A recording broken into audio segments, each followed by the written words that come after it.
Hi, my name is Cathy and I'm here at Absolutely Fabulous Bed Bath & Home. Today we're going to talk about the Zwilling Henkel's Master line of knives. This series of knives is a stamped blade construction, which means that they are literally cut out like you would cut cookies out, but these are cut out of a sheet of metal and then they are edged. So while they will have a very sharp edge, they're never going to maintain the same edge as a forged blade. The advantage of these knives is twofold. They are a lot less expensive than a forged blade. They are extremely durable. They are a two-man Zwilling Henkel's knife.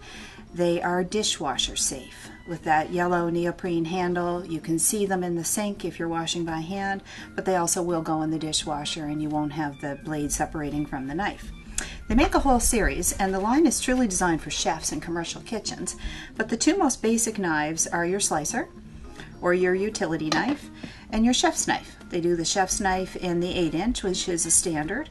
They also do it in a 10-inch, which is a little bigger. These are also a lighter knife. They're not as heavy as a forged blade. So they're great for somebody who doesn't have the muscles made up yet that a chef would have from working all the time in the kitchen. They also do a Santoku. Santoku has the little divots on the side of the blade. These help vegetables that have moisture in them as you're cutting. They help the vegetables slide off so that you don't get all the whatever you're cutting, carrots or potatoes, stuck to the edge of the blade. We have a couple of butcher's knives in here. This is the small one, almost like a machete. We actually have a number of farmers in the valley who buy this knife and use it in cutting squash off the plants, because it has that rounded blade. It goes down, cuts very easily, and what they really like about it is the yellow handle, because for safety reasons they'll sometimes drop that knife into the ground so that they don't stand on it or cut themselves or stick it into somebody, but then they can find it again because that yellow handle's sticking out. Part of the Butcher series is also the filleting knives, and we have a boning knife and a filleting knife, and you'll see that one is a very firm blade and the other is a very flexible blade. This is important if you're going along and you want to get really close to the bone of something like a fish.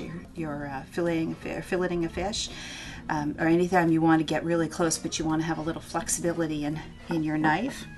The slicer. This is an excellent knife for doing a roast or doing a turkey or a chicken. It's got this. You don't need the point on the edge of that because you're not cutting down into it. You're cutting off a whole roast. If you could picture, I've got a ham here and I'm cutting down. Also, it's a little thinner and it is extremely sharp. You have a pastry knife. This pastry knife is slightly different from a bread knife. It tapers a little bit towards the end, starts out wider and tapers a little bit. Has your same scallops, cuts into the crust and then cuts away. Beautiful for croissants or French bread, anything like that. So this is a whole series. There are a few more. There's a salmon knife. There's another bread knife. It's a series, but it's a great entry-level knife.